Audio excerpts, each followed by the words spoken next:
¿Cómo estás? Sí, listo. Bueno, a ver, vamos a hablar de enfermedad pulmonar intersticial o sospecha de la misma a propósito de un caso, ¿sí? Se trata de una paciente de 44 años de edad, casada, con 2 hijos, que trabaja por las mañanas haciendo limpieza en casas y por la tarde es profesora de educación física. La paciente aparentemente, bueno, sí, en su trabajo maneja mucho lo que son químicos, sobre todo lavandina, y aparte de eso, otro síntoma, lo único que refirió ella y el esposo cuando charlamos es que venía, si bien no lo refiere como mialgias ni artralgias, pero con mucha astenia, sobre todo en este último año, y decía dolor de cuerpo, pero con lo que empezaron a atribuirlo como que era cansancio por el trabajo. La paciente también tiene sobrepeso y bueno, también se lo atribuyó a eso. Entre los antecedentes patológicos, en el 2021 tuvo una neumonía bilateral grave por COVID, en la cual cursó internación en el Hospital Central de Pilar, clínica médica, no requirió internación en terapia intensiva, solamente cánula nasal a bajo flujo y se fue de alta. En el 2023 le descubren un tumor en la parótida izquierda que al final, después de hacerle la punción por aspiración fina, fue un lipoma, se lo extirparon junto con la glándula y no pasó a más. Su cuadro actual inicia el agudo, porque ya viene más o menos desde el 2022, con cuadros de alergia, entre comillas, a repetición, y consultaba por guardia y volvía a casa. Pero en septiembre del 2024, a mediados aproximadamente, acude por guardia al Hospital Central por un cuadro clínico de dificultad respiratoria, fiebre, según refiere, no cuantificada, y astenia. Así que consulta, le dicen que tiene bronquitis, la medican con acitromicina, cumplió 10 días, corticoides vía oral y PAF de salbutamol. Se va a su casa, no mejora, eso fue a mediados, fines de diciembre, de septiembre, perdón, termina el tratamiento, vuelve a principios de octubre, consulta, esta vez le dicen que puede ser un cuadro alérgico, porque en las radiografías no tenemos la imagen, pero lo que refiere ella es que le dijeron que todas eran normales. Entonces, lo interpretan esta vez como alergia, le dan corticoides, nuevamente salbutamol y un antialérgico que no recuerda cuál, y la mandan de alta nuevamente. El 17 de noviembre, nuevamente consulta por guardia, donde le dicen que esta vez sí tiene una neumonía, nuevamente porque siga con los corticoides, con salbutamol en PAF, y le agregan amoxiclavulánico claritromicina por 7 días y que se vaya de alta a la casa. Como no mejora el cuadro, el 22 de noviembre aproximadamente, el 22 de noviembre, perdón, consulta por guardia a nuestro hospital y llega en franca insuficiencia ventilatoria. A su ingreso, ahora vamos a ver la gasometría del ingreso, saturaba 88%, disneica y bueno, se toman cultivos, se inicia tratamiento antibiótico y ingresa a clínica médica. Bueno, se tomaron los cultivos y en clínica médica le rotan el tratamiento antibiótico que de ingreso había sido ampicilina sulbactam a levofloxa por todo el antecedente de antibióticos que venía recibiendo desde mediados de septiembre. Evoluciona con progresión al principio solamente con requerimiento de cánula nasal a bajo flujo, pero evoluciona con progresión de la hipoxemia y de la dificultad ventilatoria, que a todo esto lo que siempre nos llamó la atención es que no sensaba disnea la paciente. Así que bueno, pero por todo esto pasa a terapia intensiva el 29 de noviembre. Desde el ingreso nunca tuvo acá internada ni leucocitosis ni fiebre. El 29 de noviembre que pasa a terapia intensiva es la primera vez que tiene 16.800 blancos, pero sin fiebre. Cuando ingresa a terapia la cultivamos nuevamente, y nunca secreciones respiratorias. Por eso fue difícil después conseguir una muestra de esputo con ella. El 29 que ingresa a terapia, empieza con cánula de alto flujo, la cultivamos nuevamente y se rota a pipertazo. Inicia con 50 litros y 50% de FiO2, con lo cual la verdad se acomoda bastante bien. Al ingreso, la medicación que estaba tomando era, bueno, los PAF de salbutamol intermitentes, había recibido acitromicina, amoxiclavulánico claritro, todo ambulatorio, y desde septiembre viene recibiendo corticoides de forma oral. Perdón, esto quería traerlo a cotación. No tenemos la imagen. Esta tomografía se hizo en el 2022, que fue cuando le diagnosticaron el adenoma de la parótida. Y ya en esa época le hacen una de tórax y se ven sutiles opacidades con atenuación en vidrio esmerilado bilaterales y de distribución periférica con incipiente enfisema centroacinal a predominio de lóbulos superiores. Esto es importante porque después vamos a ver que la intersticiopatía se caracteriza por esto. La señora... 2022. Ya en el 2022, hace casi 3 años, desde que ella se trata supuestamente como alergia. Ella no fuma, nunca fumó, el esposo tampoco y nadie en la casa. Bueno. Esta es la conclusión de esta tomografía y en el pulmón ponen incipiente proceso inflamatorio infeccioso, pero sin síntomas. Ella se hizo, aparentemente, ella se hizo la tomografía por el tumor de parótida y de paso le hicieron cortes de tórax y esto fue un hallazgo porque no fue por síntomas respiratorios la paciente.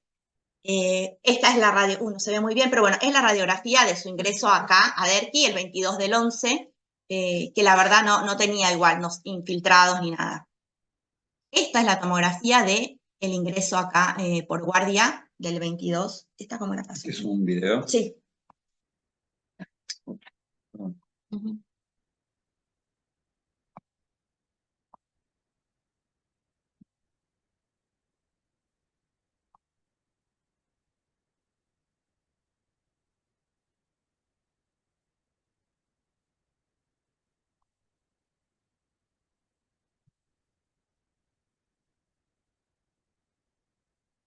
Sí, sí.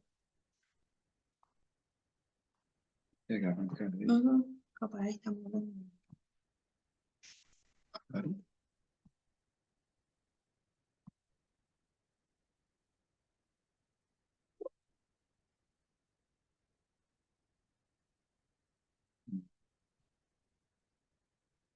Si no se puede, no importa, tengo el informe. Tienes. Nosotros ahora le mando tu WhatsApp de Adrián, ¿no entiendes por esto? Claro, mandé el video al WhatsApp. Silvio lo tiene, sí. Claro. Como que no está inserto. De WhatsApp. Si te manda tu WhatsApp web ahí, vos la podés producir, no sé si se puede. No tengo idea del WhatsApp web. Ah. No me ayorno todavía con eso. ¿No? ¿El WhatsApp No. web? Si no lo hago yo, sí. Sí, sí. Bueno, sí. Si pones WhatsApp web, te metas, sí, yo te lo pongo. Yo puedo decir. Sí, fundamental. Sí, está bueno. Sí, está bueno verla. Tengo el informe, pero está bueno ver la toma. Sí. Pone WhatsApp web. Sí, WhatsApp web. Sí. Si no te la puedo mandar un mail. Ahí está. No, WhatsApp web pone. Bueno. No, bueno. WhatsApp. O un mail. Debe ser el...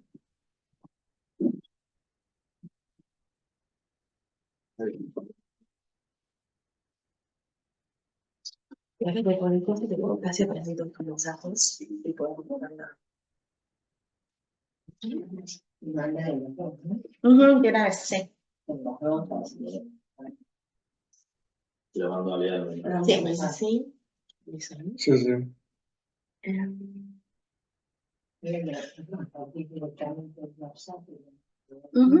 lo no sé si Y ahora se puede transmitir a Zoom. Tampoco sé eso. Un segundito.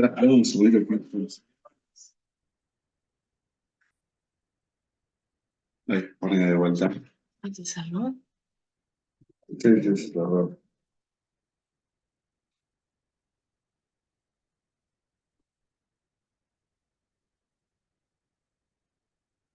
Muera. Tres puntitos acá. Dispositivos vinculados. Vincular a dispositivo. No, usar pin. Para OK. Y ahora va a aparecer acá tu WhatsApp, entre ellas y sí. Ok. Vamos a ser visible. Y aquí vos me lo mandaste. Sí. Sí, se manden las dos, Dale. los objetivos. Vayan en evolución.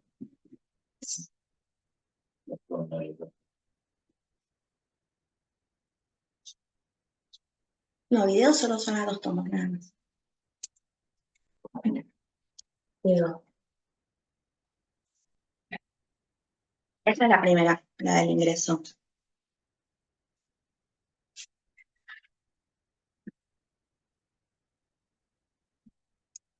De la internación, no de la primera consulta. No, de la primera consulta no la pudimos recabar, solo el informe. No, para citar. 22. Acá, 22 de noviembre, sí, 22 de casi noviembre. fines de noviembre.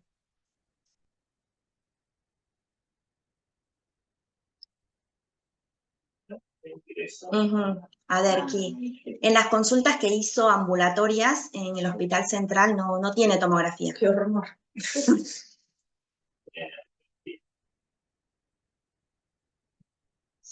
¿Cómo progresó, no? Porque del anterior no. Sí, en la anterior me informaban leve. ¿Qué le pongo esta? No, esa es la otra, Ah, pero eso no, esa va después. No, Vale, ok. listo. Entonces, esa fue la de ingreso, Y acá, en donde... ahora vuelvo acá. Sí, donde el informe, bueno, dice esto de la imagen en vidrio esmerilado. Motivo de estudio, disnea, nunca, o sea, no tuvo expectoración, tuvo tos.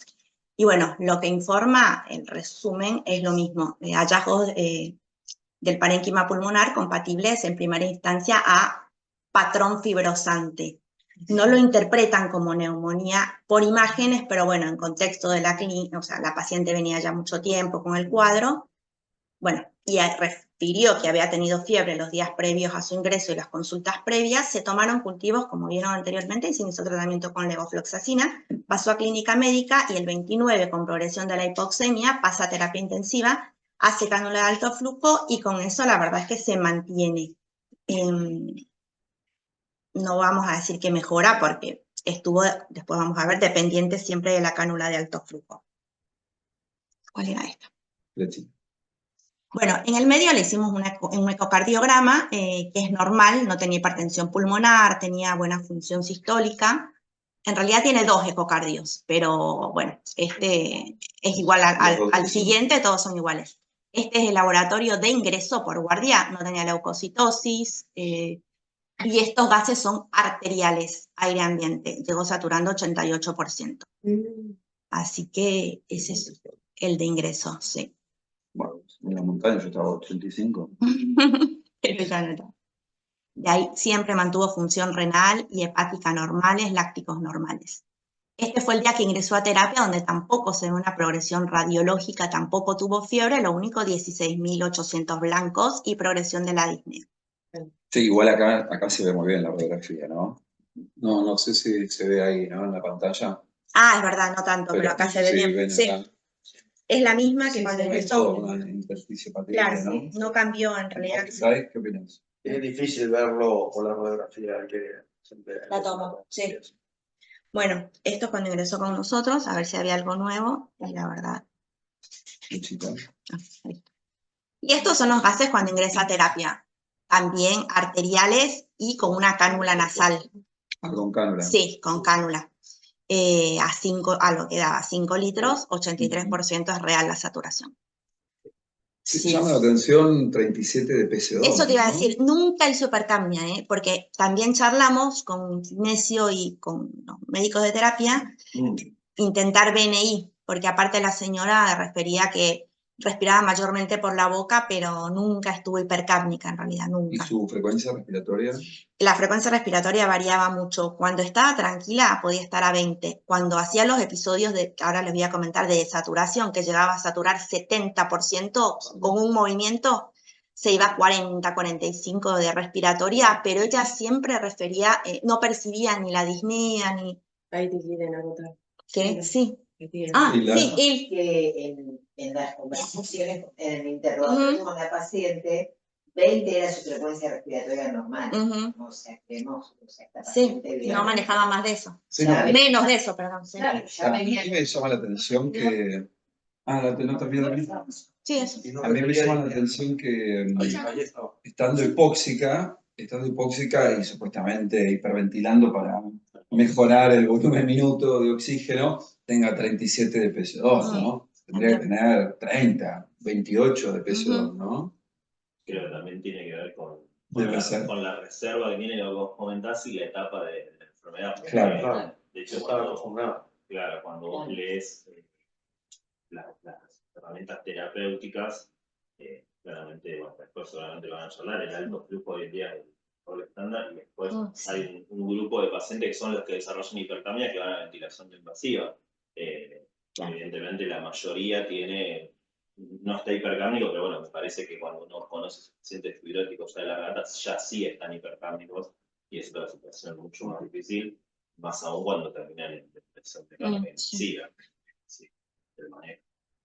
Bueno, como dijo Silvio, lo mismo nos dijo Hilda cuando propusimos esto hablado entre todos, de intentar, ya esto fue los últimos días, intentar hacer BNI como sabiendo que la indicación era cánula de alto flujo, pero como medida de salvataje, y bueno, Hilda acotó esto de que en realidad el gold estándar es la cánula de alto flujo y bueno, perdón, intentar hacer BNI. Así que nos mantuvimos con eso y con eso toleró el tiempo que estuvo. Después, en total, en resumen, recibió durante la internación en Derqui, sin contar los antibióticos que había venido recibiendo desde septiembre, levofloxacina, cuando ingresa a terapia, pipertazo, siempre dosis plena, nunca hizo fallo renal, como les dije, ni hepatológico.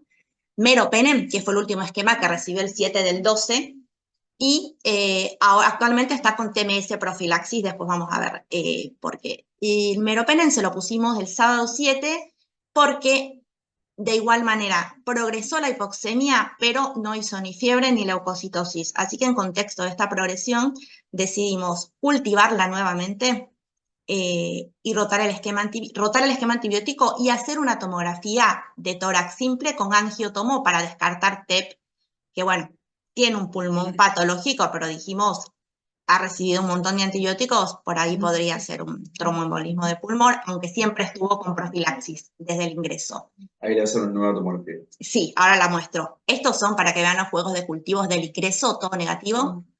Después, cuando ingresa a terapia, todo negativo. El cultivo de la muestra respiratoria, también en terapia, todo negativo.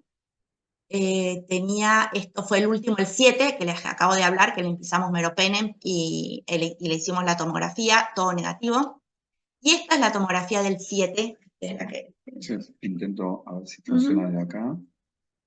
Ahí va, ahí está haciendo. Sí.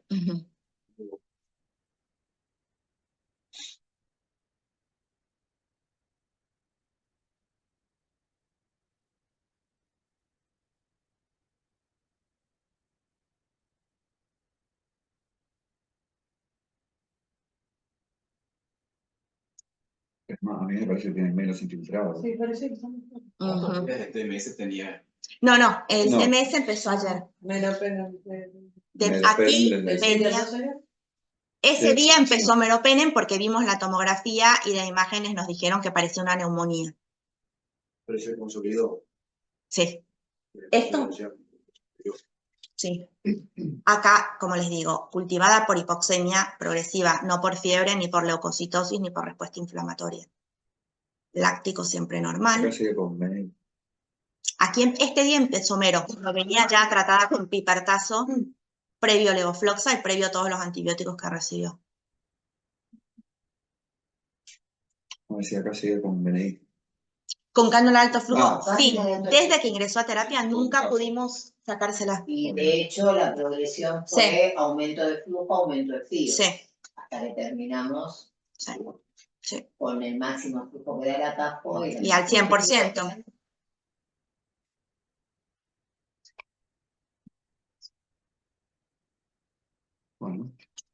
Bueno, acá está el informe, lo que les dije.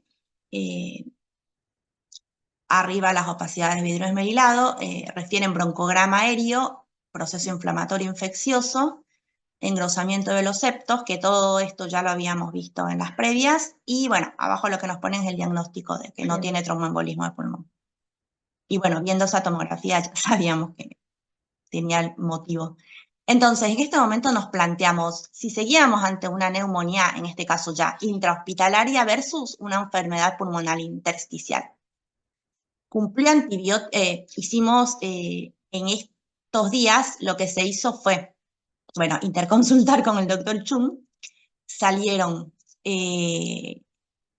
panel viral nuevamente y test para COVID nuevamente, que los resultados estuvieron unos días, todos negativos. Salió una procalcitonina que fue negativa y ya teníamos 3 huevos de cultivos previos negativos. Para esta fecha ya teníamos aproximadamente de 5 a 6 días de tratamiento antibiótico con meropenem sin mejoría, como dijo Hilda, cada vez con mayor requerimiento de flujo y de FiO2. Es más, la paciente estuvo 2 días más o menos sin ingerir nada por boca, porque el simple hecho de comer desaturaba, se ponía taquipneica, taquicárdica. Y bueno, refiriendo siempre que no sentía esto. Bueno, con todo esto, y aparte se mandó un panel reumatológico, que estuvo ayer el resultado. Decidimos, en consenso con todos, iniciar pulsos de metilprednisolona el día jueves 12, que los extendimos por 5 días. A pesar de esto, este domingo, sería jueves, sábado, perdón, cuarto día de metilprednisolona, está mal, la paciente evoluciona, aparte de la progresión de requerimiento de la hipoxemia, con fatiga muscular, y bueno, se decide la conexión a la intubación orotraqueal y conexión a asistencia mecánica, porque anteriormente lo que hacía era episodios que hacía esto de desaturación, le aumentábamos la FiO2, el flujo un rato, y recuperaba no más de 93, 94%, pero podíamos irla bajando. Los últimos días ya quedó con 75 de FiO2 y 70 hasta 80 de flujo. Y bueno, de ahí no pudo bajar desde el miércoles aproximadamente de esta semana. Y hasta que ya fue requiriendo mucho más, y ya no recuperaba, no eran episodios, ya desde el sábado aproximadamente a la noche hasta el domingo permaneció con esto, requerimiento alto de flujo y de FiO. Y bueno, y más la fatiga, se decidió intubarla el día domingo. Bueno, posterior a la ventilación mecánica, estuvo con, ahí no es, perdón, por ciento, es PAFI. Tuvo una PAFI de 91, ayer a la mañana de 95, y con requerimiento de FiO2 al 90%, que el domingo en la mañana, que a la noche del domingo y ayer en la mañana se pudo disminuir al 80%. La radiografía de tórax sin muchos cambios de las previas, ahora se las vamos a mostrar, no se pudo hacer tomo porque todavía está inestable desde lo respiratorio. Y lo que sí, hoy a la mañana tiene ayer a la noche 118 de PAFI, y hoy a la mañana tiene 217 de PAFI con 60 de FiO2. Perdón, ¿tiene mediciones dinámicas pulmonares? Sí, sí. Bien. Primero, cuando la intuban, se la quiere... ¿Querés que te la diga? Sí, bueno, interesante, Sí. ya que la ventilaste. Claro, sí. Decila con plan. Bueno, la realidad es que la tuvimos que ventilar con, obviamente siempre pensamos en protectivo, con 6 mililitros kilo, pero la ventilamos con 5.5 mililitros kilo. Levantaba mucha presión. Con eso y con 3 de PIB, porque claramente cualquier aumento de la PIB genera un estrato por arriba de 30 y un driving que está en 18. Ese es el mejor driving pressure que conseguimos, de 18. ¿sí? Lo que nos da una compliance de 18-19. ¿sí? La estática. Sí. Claro. Sí. Bajo. No. Sí, estoy perfectamente. 70, sí. Sí, 68, pero ahora bajó un poco más. Sin o acidemia. sea, los primeros bases son con 725, 67 de CO2. Lo que hicimos fue... Habla un poquito más fuerte porque si no, no se va a escuchar. ¿Cómo decir la hipercárnica. ¿De la PCO2 de cuánto? 65, el primer gas. Con pH de 7.25. Ahí, justo, ¿no? Hablábamos de 7.23. la estrategia ventilatoria en pacientes de estas características es de ventilación protectiva, obviamente. Cuando uno ventila un estrés respiratorio busca eso, adecuar el volumen. Y en contra de lo que se usa habitualmente, que es poner un nivel de PIB Sí. más alto, en este caso recomiendan revés. todo lo contrario, porque el paciente tiene un daño estructural. Y lo que hablábamos, lo que les preguntaba Hilda es porque uno como parámetro de seguridad usa el delta P, el famoso delta P, y lo recomendable es que no es 14, 15, en este caso yo decía 18, pero claro, ahí lo único que queda optimizar es ver si puedes bajar un poquito más el volumen TAIDA, luego la frecuencia, pero bueno, ya está hipercámnica, 725 pH, no hay mucho margen para poder en ese sentido. Por eso la dejamos con 5,5, 30, 32 de frecuencia, 0,3 para de llegar a red. un volumen minuto de casi 9. Puede llegar a ventilarlo hasta 4 mililitros Sí. si la PCO2 Sí, la permite, PCO2 ¿no? lo permite, pero la PCO2 no lo permitía. La compliance dinámica también estaba baja, ¿no? Sí, así todo, tomando medidas para tener una buena compliance, son malísimos. Claro, las dos. Antes incluso de la ventilación, creo que lo que más nos complicó fue la interpretación que le dábamos a lo que teníamos enfrente. No Claro. nos quedaba claro si era una neumonía aguda que progresa o algo crónico que va evolucionando. Claro. Nos costaba saber si teníamos enfrente algo que podíamos llegar a solucionar o simplemente la paciente es así y no puede respirar de otra forma. Claro.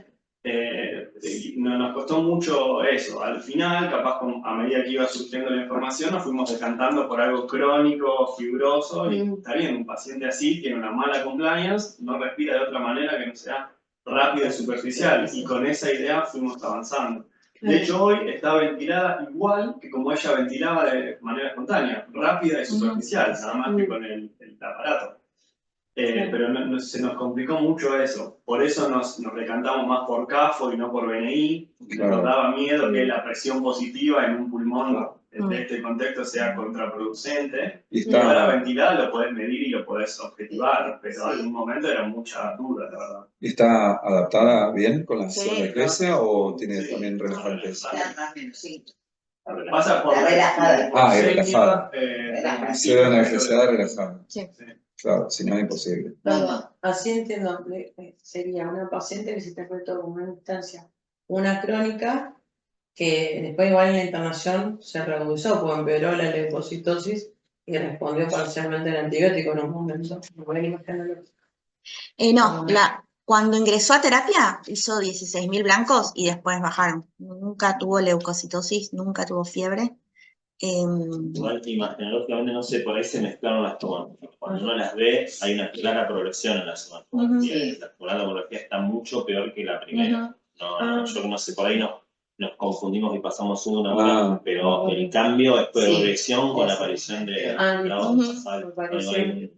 progresión radiológica. Sí, en la que se hizo para descartar TEP, progresó, sí, que fue el sábado 7. A mí me llama la atención la disociación clínico-radiológica que tiene la paciente del principio. Que habla de que sea seguramente crónico. Y el 2022 se da que pusiste de hepatía en lóbulo pulmonar superior. Superiores, sí. ¿Y qué tal trabajo con todos? Sí, limpieza, productos de limpieza, lavandina y esas cosas. Podemos darle lugar a la totalmente. discusión final, ¿no? Porque seguramente nos va a gustar mucho más datos. Sí, a ver, pasa. Bueno, nada, la medicación habitual, la meprednisona por los bolos de corticoides, perdón, el TMS por los bolos de corticoides, y como terminó, ahora empieza hoy MEPRE. Listo. Y el resultado de ayer, lo último, de todas las pruebas reumatológicas, nos dio un FAN positivo. Y bueno, nada, ahora hablando con reumatología se solicitaron más anticuerpos, el resto los ANCAP y ANCAC negativos. Esto es un poco la evolución. Esta es la curva de blancos, lo que hablábamos. Ese pico, que en realidad este corrido, es cuando ingresó a terapia, y en los 18.000 de allá fueron cuando hizo los bolos de corticoides por los corticoides. La oxigenación, ¿sí? Las PAFIs. Y bueno, nada, esto es como pensando si se piensa en el programa pulmonar intersticial en una paciente que ingresa con insuficiencia ventilatoria. Por lo general no, siempre pensamos en neumonía primero. y cuestionando si esta vez llegamos tarde al diagnóstico versus tratamiento. Listo, muchas gracias. Bien. Vale, vale. Ponemos la... Lo dejamos con expertos. No soy experto, pero bueno, seguro que podemos. Bien, vamos a ese es. Esto, ¿no? Ese es. Bien, bueno, adelante. Bueno. Kutay, un placer, ¿eh? Muchas gracias por la invitación. Vamos a ver. Ahí con la flechita. ¿No? Sí, con la flechita. Mejor. Dale. Bueno, vamos a hacer, bueno, los puntos aquí a tener en cuenta. Es una señora joven de 47 años, con exposición a quizás cloro, producto de limpieza de años, y también me referiste que también se dedicaba a educación física, ¿no? Sí. Bueno, un punto importante también es que no es tabaquista, no tenía antecedentes así específicos, si tenía dolor articular, etcétera, pero impresiona que no. Tampoco hay una exposición a sustancias, hongos, humedad, que uno para pensar también alguna intersticiopatía relacionada con neumonitis y hipersensibilidad. Tiene un cuadro crónico, como ya hablamos, de al menos 2 años de evolución, lo cual también concuerda con la falta de disnea que la paciente tiene, y una tomografía de tórax con imagen compatible con interciopatía. Tiene inicialmente vidrio esmerilado, tenía engrosamiento de septos, reticulaciones, tenía bronquiectasis atracción y finalmente consolidación, ¿no? Y un punto muy importante es que se descartó la embolia de pulmón, que es importante, ¿no? Y se también objetivó la progresión a consolidación, ¿no? Entonces vamos a hacer un repaso general a un pantallazo grande de las intersticiopatía pulmonares, que es un capítulo enorme. Y sabemos que las intersticiopatía pulmonares es un grupo heterogéneo que tiene un cuadro clínico, radiológico, de imagen, la tomografía, y también a nivel patológico comparten puntos comunes en distintas patologías. Se calcula que hay más o menos 150 patologías, enfermedades, y tiene un punto en común, ¿no? En estos. Y origina la patología con algún cuadro inflamatorio a nivel del intersticio alveolar, y puede comprometer también los bronquios, los bronquiolos, y también, en última instancia, los vasos sanguíneos, ¿no? Produciendo una hipertensión pulmonar secundaria al cuadro pulmonar. Más o menos hace 20 años, desde hace 20 años, en estas últimas 2 décadas, se fue, porque esta patología no es que estaba tan estandarizada, y se fue trabajando a fin de clasificar de un modo mejor y tener una epidemiología más o menos exacta, ¿no? Y a lo largo de estos 20 años se fue estandarizando, se fue sistematizando, se fue identificando y clasificando estas intersticiopatías, ¿no? Y lo que se permitió que en el año 2019 en Estados Unidos, según el análisis global de enfermedades en Estados Unidos, se calculó que un total de 655.000 pacientes tenían una intersticiopatía, ¿no? Con una prevalencia de 179, 180 por 100.000 por año, y en las mujeres 218 por 100.000 por año, ¿no? El grupo etario en la que tenía mayor compromiso de intersticio pulmonar era de 80 a 84 años, con una media edad de 67 a 72 años. Esta intersticiopatía pulmonar tiene una consecuencia a nivel del punto de vista oncológico. Estos pacientes tienen 3 veces más de riesgo de tener cáncer de pulmón que en las personas que no tienen estas intersticiopatías, ¿no? Eso ajustado a edad, y el tabaquismo, ¿no? Y también, obviamente, por la progresión hacen que tengan compromiso vascular, la hipertensión pulmonar, ¿no? Ya obviamente en estadios avanzados, ¿no? ¿Cómo se clasifica? La clasificación se basa en la etiología. Un grupo, la más frecuente es la idiopática, es decir, la causa no se conoce en más de 30%.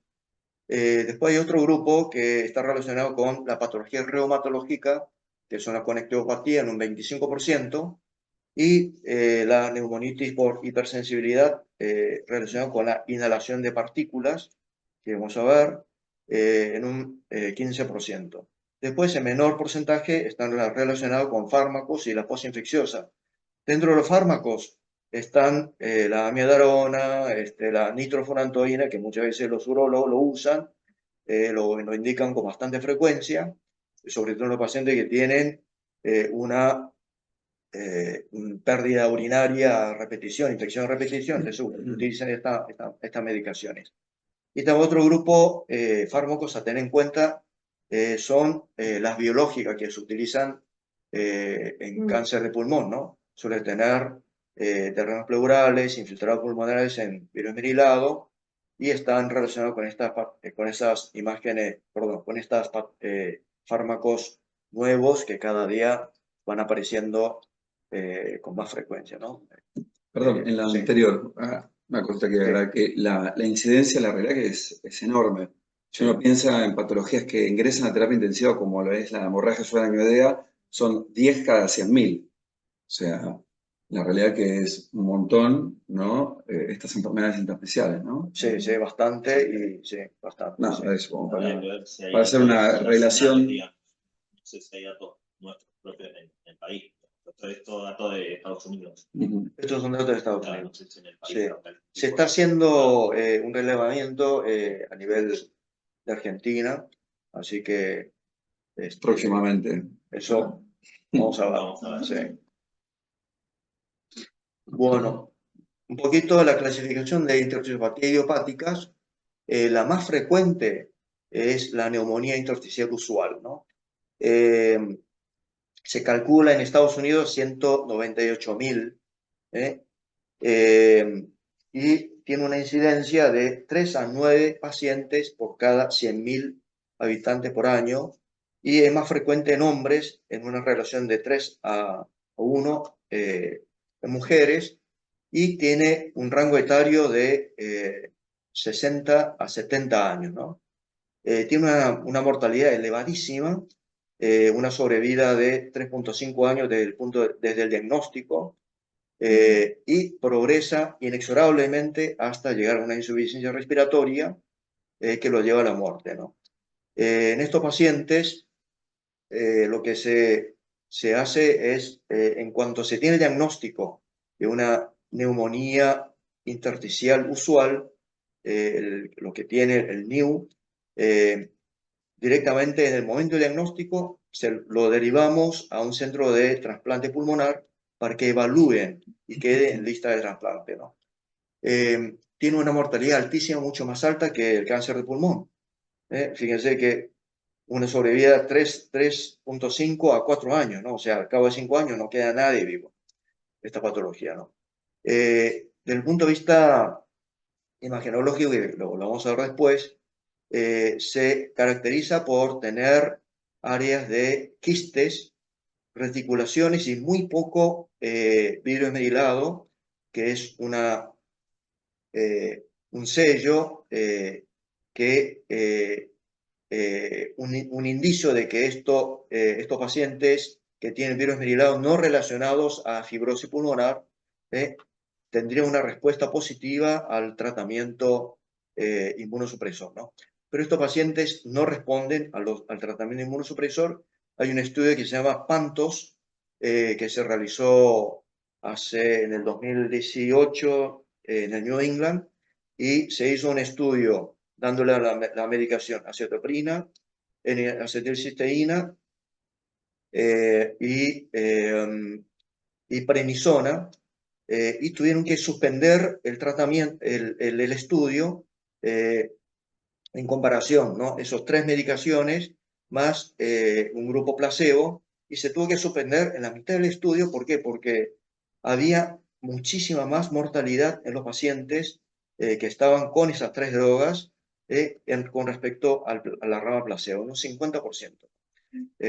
Entonces, y ahí se comprobó de que los pacientes con intersticiopatías fibrosantes, el tratamiento inmunosupresor está contraindicado, ¿no?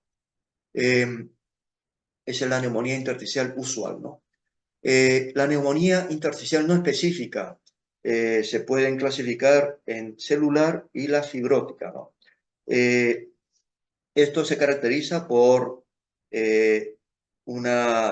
primero tiene un rango etario de un poquito más joven, de 50 a 60 años, y se caracteriza por tener una mejor sobrevida. Un 75% de los pacientes, en estos pacientes, sobreviven, viven al cabo de 5 años, ¿no? Al contrario que la neumonía intersticial usual. Muchos de los pacientes que tienen enfermedad reumatológica suelen tener este tipo de patrón, ¿no? Una neumonía intersticial no específica. No comprometen la arquitectura pulmonar, esta neumonía intersticial no específica, al contrario que la neumonía intersticial usual, ¿no? Que sí comprometen, distorsiona la arquitectura pulmonar, ¿no? La neumonía organizativa criptogénica, como dice el título, neumonía, se caracteriza por consolidación.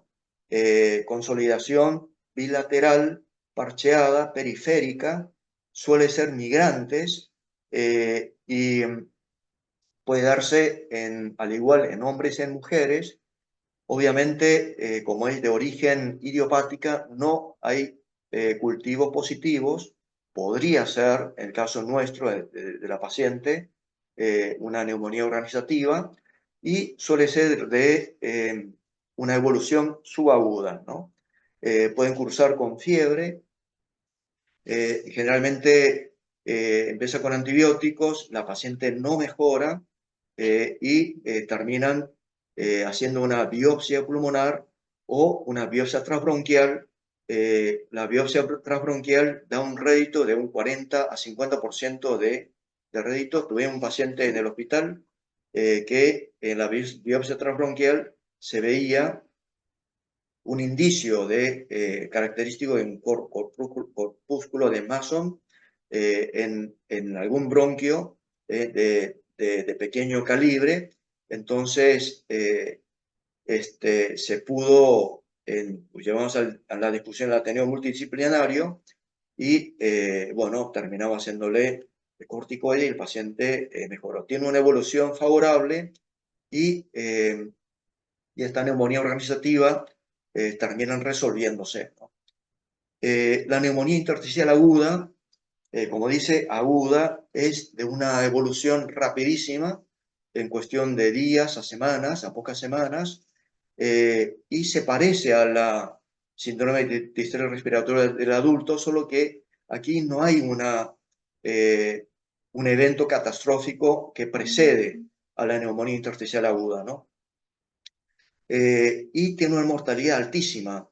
Se fallecen al cabo de un mes a 2 meses, ¿no? La bronquiolitis respiratoria con intersticiopatía se da en los pacientes en el grupo etario de 40 a 50 años y se relaciona con antecedentes de tabaquismo. Se da en los pacientes tabaquistas, ¿no? Y se caracteriza por un infiltrado difuso a nivel pulmonar en virus esmerilado y con nódulos centrilobulillares, ¿no? Obviamente, por su antecedente de tabaquismo se relaciona también el enfisema. Pueden verse enfisema en estos pacientes, ¿no? Y tiene una evolución favorable. Es la incidencia, muy poca incidencia, poco frecuente, y el tratamiento es básicamente la suspensión del tabaco. La neumonía descamativa intersticial También se relaciona en los pacientes, se da en los pacientes tabaquistas, por lo tanto el rango etario es de 40 a 50 años, y al contrario de la bronquiolitis respiratoria, esto es más bien un infiltrado difuso en vidrio vinilado con engrosamiento septo con reticulaciones, y no tienen la distorsión de pulmonar. Se puede ver también en los pacientes que están con sirolimus, los trasplantados pulmonares, y también los pacientes que fuman marihuana, la neumonía descamativa intersticial, ¿no? Otras raras es la neumonía intersticial linfoidea, y también la fibroelastosis pleuroparenquimatosa idiopáticas, es bastante poco frecuente. La fibroelastosis pleuroparenquimatosa se caracteriza por un engrosamiento de la pleura en los apicales, en los ápices pulmonares, con fibrosis en esos ápices, ¿no? Eso es la idiopática. Vayamos a los que están relacionados a las enfermedades reumatológicas. No todas las patologías reumatológicas dan intersticiopatía, ¿no? La más frecuente es la esclerosis sistémica. En un 65% de los pacientes que tienen una intersticiopatía pulmonar, y más en los pacientes que tienen una esclerosis sistémica con compromiso cutáneo difuso, ¿no? 80%, ¿no? Y suelen dar un patrón de neumonía intersticial no específica, ¿no? Y un 60% de los pacientes que tienen una enfermedad mixta de tejido conectivo tienen intersticiopatía, ¿no? Un 40% de miopatía inflamatoria, por ejemplo, la polimiositis, la dermatomiositis y el síndrome antisintetasa, tienen patologías intersticiales. En estos pacientes, las miopatías, muchas veces, en un 40% de los pacientes que tienen las miopatías inflamatorias, preceden 40% con intersticiopatía. Primero aparecen las intersticiopatías y después aparecen las miopatías, ¿no? O sea que siempre hay que hacer un seguimiento, hacer una interconsulta con los reumatólogos. Los pacientes con intersticiopatías, hay que hacer un seguimiento, una interconsulta con reumatólogos, y hacer un seguimiento en conjunto con ellos.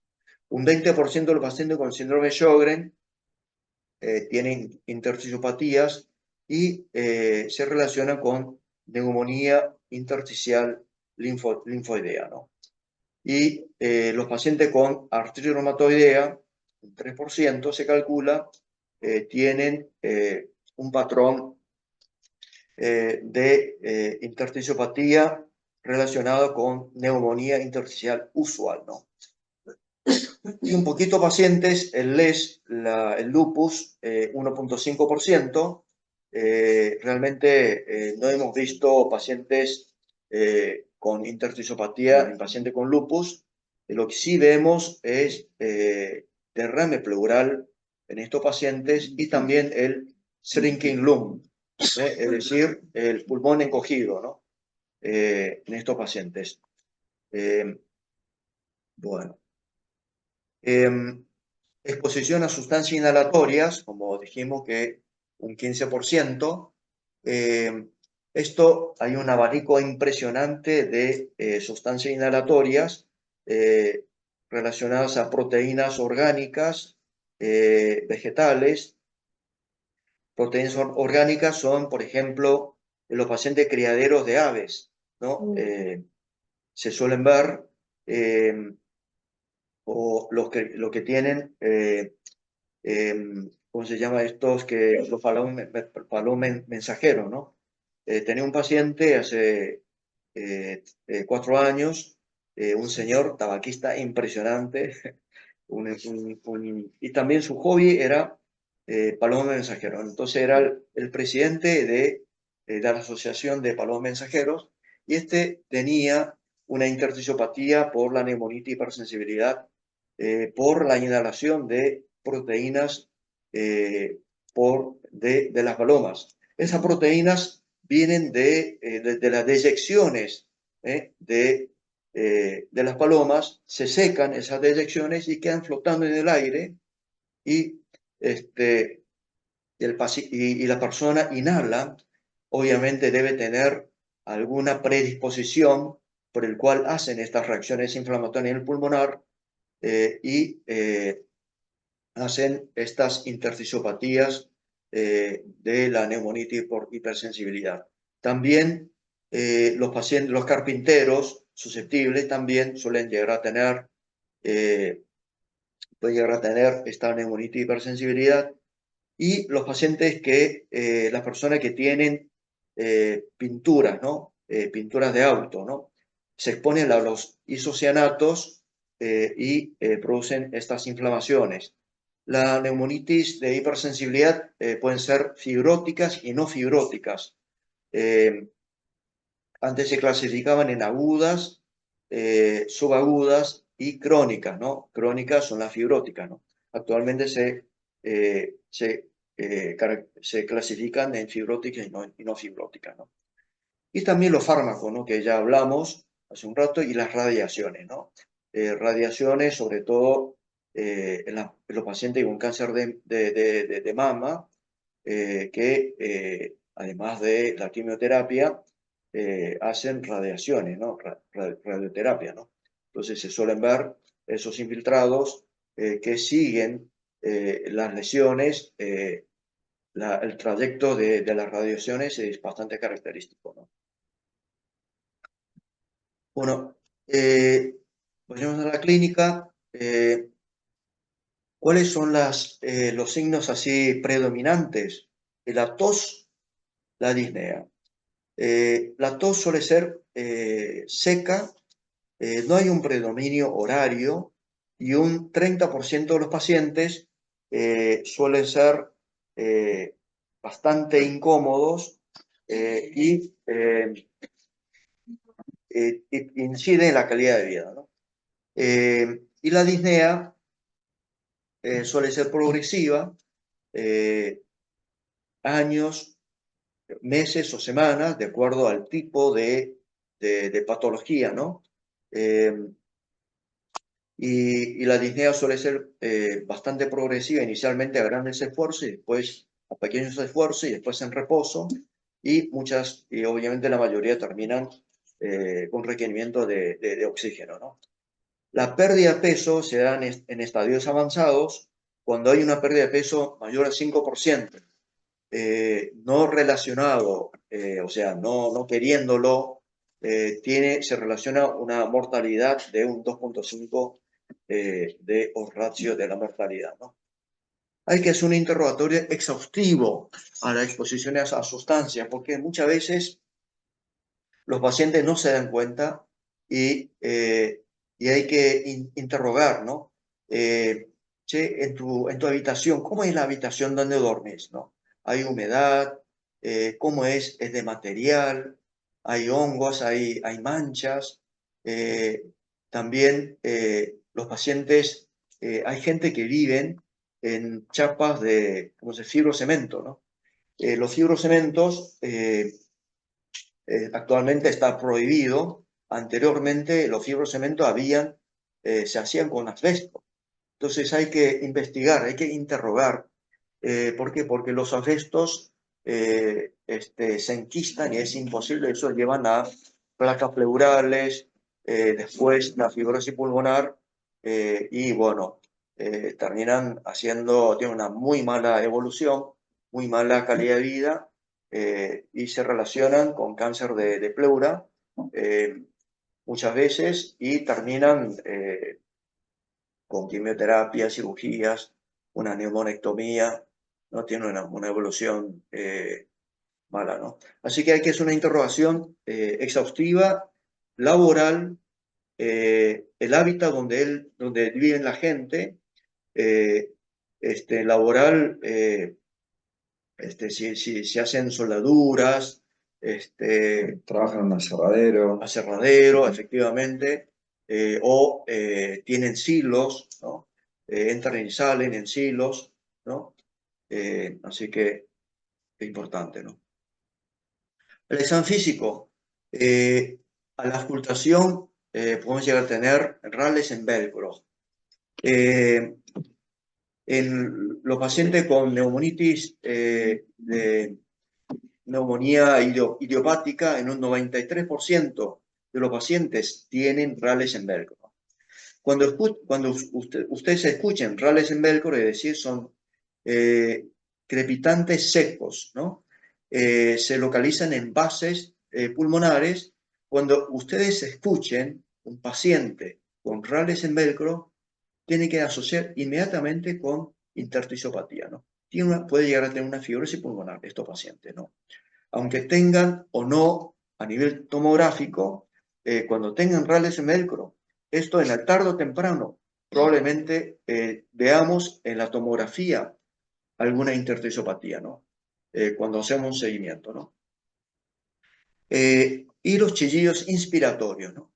Chillidos inspiratorios son ruidos secos, bien característicos en inspiración, ¿no? Y se ven en los pacientes con neumonitis de hipersensibilidad, ¿no? Hay que mirar las manos y también la cara. Ahí, hablando de la cara, me llamó la atención uno de los...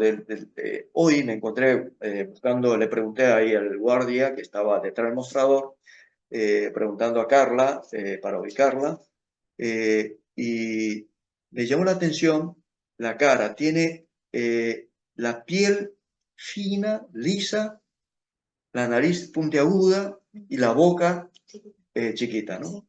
Este señor puede llegar a tener una esclerodermia. ¿Sí? Cara de pájaro. Sí, cara de pájaro. ¿Sí? Hay que mirar y también hay que mirar muy bien las manos. Las manos típico de los pacientes con artritis reumatoidea con desviación cubital. Obviamente ya son pacientes en estadio avanzado de la artritis reumatoidea.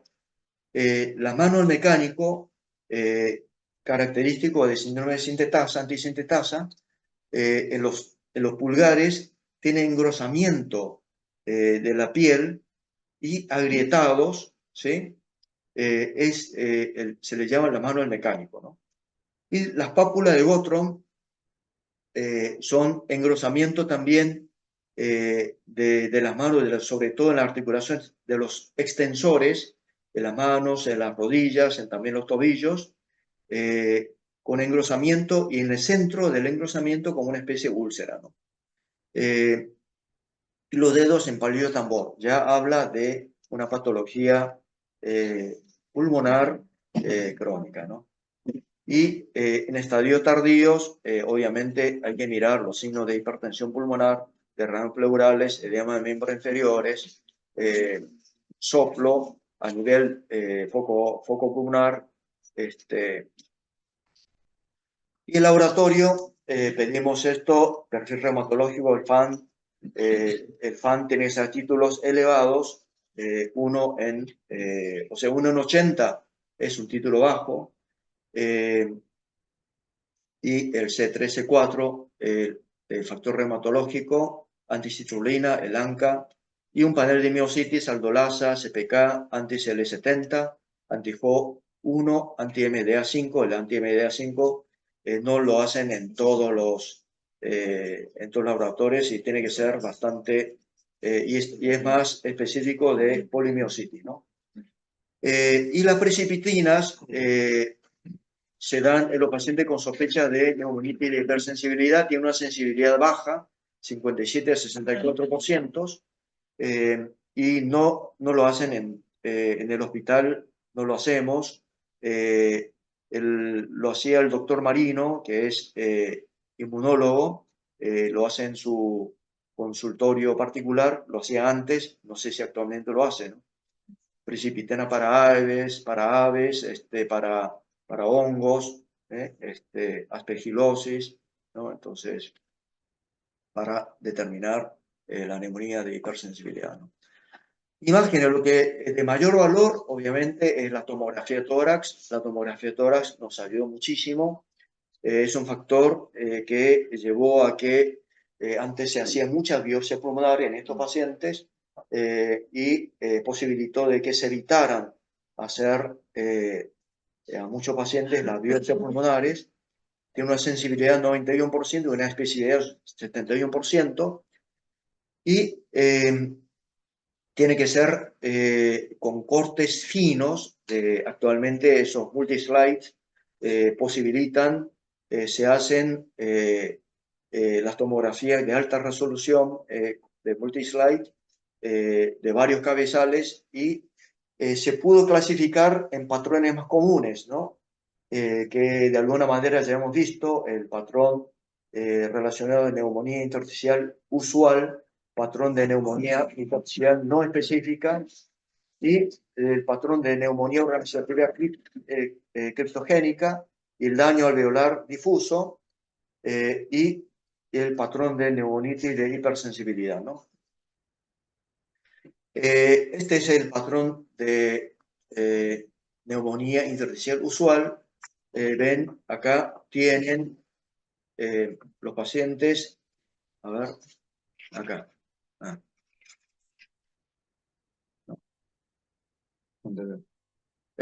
Ahí está. Acá se caracteriza, ven que no tiene vidrio esmerilado, no tiene una consolidación. Lo que sí predomina son las reticulaciones, ¿no? Son estas imágenes, reticulaciones, y fíjense estas panalizaciones, es decir, imágenes redondeadas, subpleurales, como en panal de abeja. Estos son los alvéolos que están fibrosados y se juntan y forman estas imágenes de panalización. También acá no se ve muy bien, son las bronquiectasias a tracción. Se podría decir aquí, las bronquiectasias a tracción son los bronquios de menor calibre, bronquiolos distales, terminales, que los alvéolos que se van fibrosando, traccionan esos bronquios y se forman esos bronquiolos a tracción, ¿no? Es un estadio, eso habla de un estadio temprano de la fibrosis pulmonar, ¿no? Entonces, y tiene la característica de la neumonía intersticial usual, es que hay un predominio basal, hay una en la zona apical es menor, como se ve aquí, y conforme vamos avanzando hacia la parte inferior, van aumentando la fibrosis pulmonar, ¿no? Y se hace mucho más exuberante en las bases, ¿no? Entonces, la neumonía intersticial usual, poca inflamación, mucha reticulación. La característica es que da el sello, es la panalización, y hay un gradiente ápico-basal hacia abajo, ¿no? Los patrones más comunes, que es el neumonía intersticial no específica. Aquí no existen, predomina el aspecto inflamatorio, fíjese el vidrio esmerilado, hay reticulaciones, pero no hay panalización, ¿no? Más vidrio esmerilado. Más vidrio esmerilado, ¿no? Esto es la neumonía intersticial no específica celular. La neumonía, para complicar, existe la neumonía intersticial no específica fibrótica. La fibrótica, hay aumento de reticulaciones, pueden haber también panalizaciones, pero hay bastante menos, y también es a predominio en lóbulos inferiores, ¿no? En estos casos, cuando hay dudas, estos casos son los que van generalmente a la biopsia pulmón, ¿no? Los patrones de neumonía organizativa criptogénica, ¿no? como ya dice, hay consolidación, ¿no? Consolidaciones parcheadas y pueden migrar, pueden dar fiebre, y obviamente los cultivos son negativos, ¿no? Y tienen, nosotros tuvimos varios pacientes con una neumonía eosinofílica crónica y es exactamente este mismo patrón, ¿no? Entonces no hay modo de saber, ¿no? Entonces con la broncoscopía en el VAL se obtiene un predominio de eosinófilos, un 20% o 25%, entonces ya eso nos da el sello de que esta persona tiene una neumonía eosinofílica y responden espectacularmente con corticoides, ¿no? Y suelen recurrir. Bueno, el daño alveolar difuso es infiltrado difuso bilateral y con una alta mortalidad, ¿no? La neumonía por neumonitis por hipersensibilidad, en estos casos tienen reticulaciones, virus emerilado, cuando es fibrótico, se parece muy similar a neumonía intersticial usual, ¿no? Pero la característica es que en estos pacientes de neumonitis hipersensibilidad hay un predominio en lóbulos superiores, ¿no? Y cuando nosotros le hacemos una tomografía en expiración, fíjense, hay atrapamiento aéreo, ¿no? En estas áreas hay atrapamiento aéreo, ¿no? Son áreas radiolúcidas, ¿no?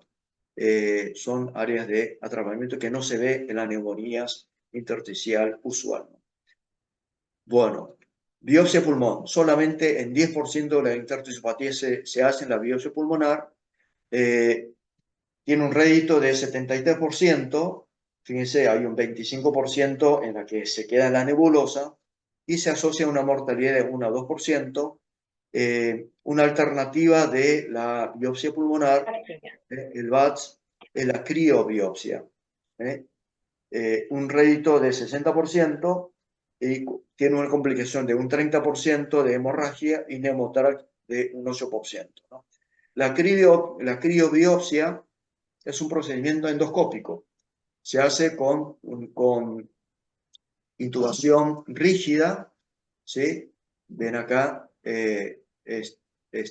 broncoscopio rígido, se lo intuba y se entra con broncoscopio flexible y el broncoscopio flexible.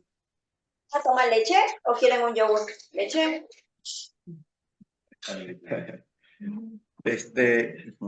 Sí.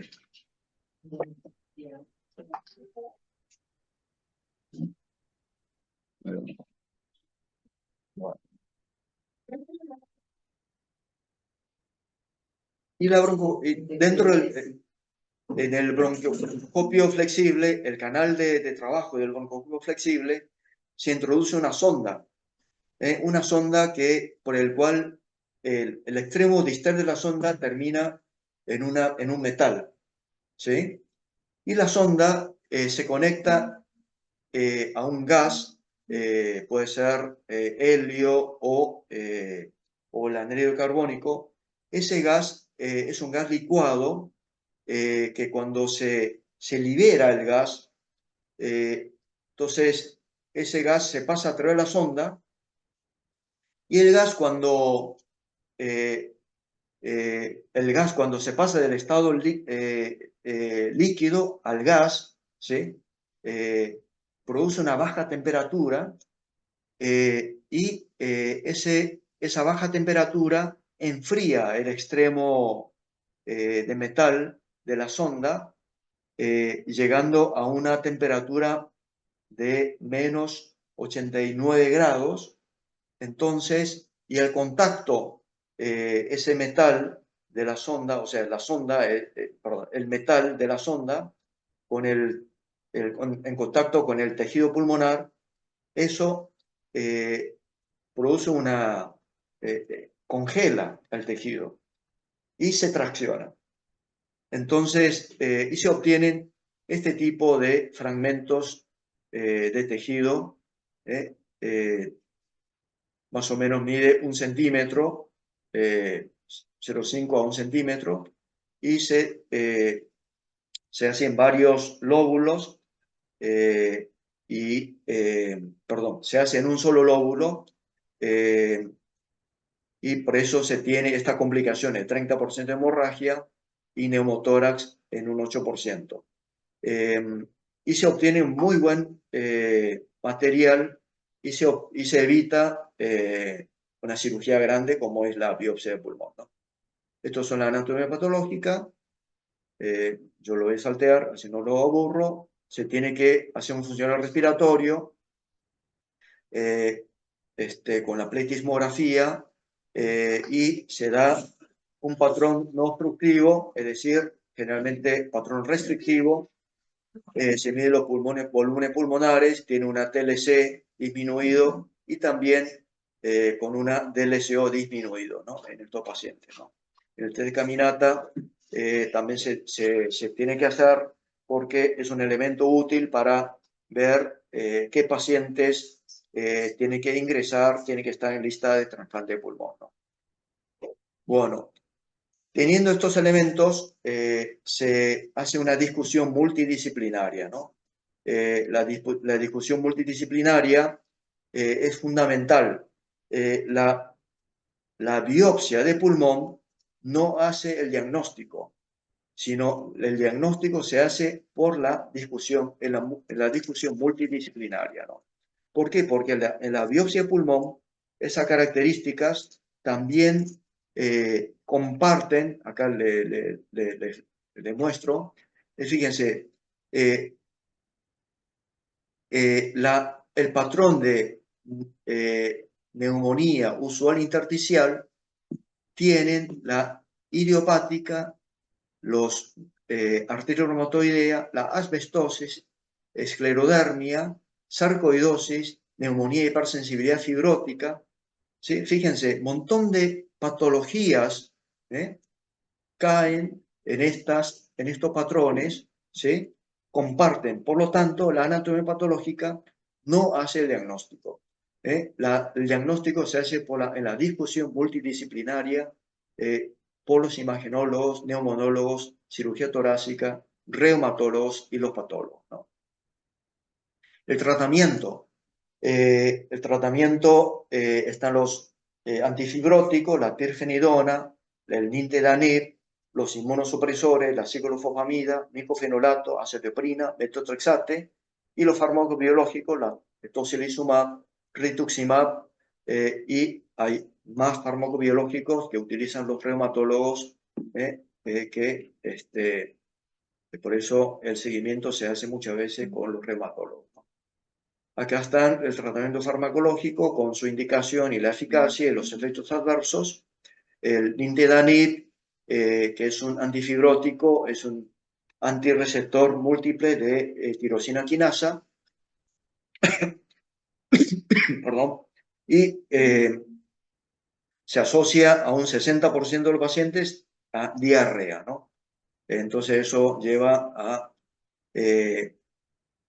y que son fármacos carísimos. El nintedanib sale $5.000 por mes. $5.000 por mes. ¿Y cuántos meses de tratamiento? Indefinido. La eficacia disminuye en un 50%, enlentece el 50% de la fibrosis, es decir, no frena la fibrosis en un 100%, ¿no? Evita la producción. Y la pirfenidona es bastante más barata que el nintedanib, pero se asocia a fotosensibilidad. Antes venía una dosis de 270 y pico de miligramos, el paciente tenía que tomar 2,5 gramos, o sea, 403 miligramos por día. Tenés que tomar 12 pastillas por día. Ahora hay comprimido de 801 miligramos, entonces se facilitó un poco, ¿no? Se asocia a fotosensibilidad en la piel, entonces los pacientes no tienen que exponerse al sol, ¿no? El mecanismo de acción no se conoce,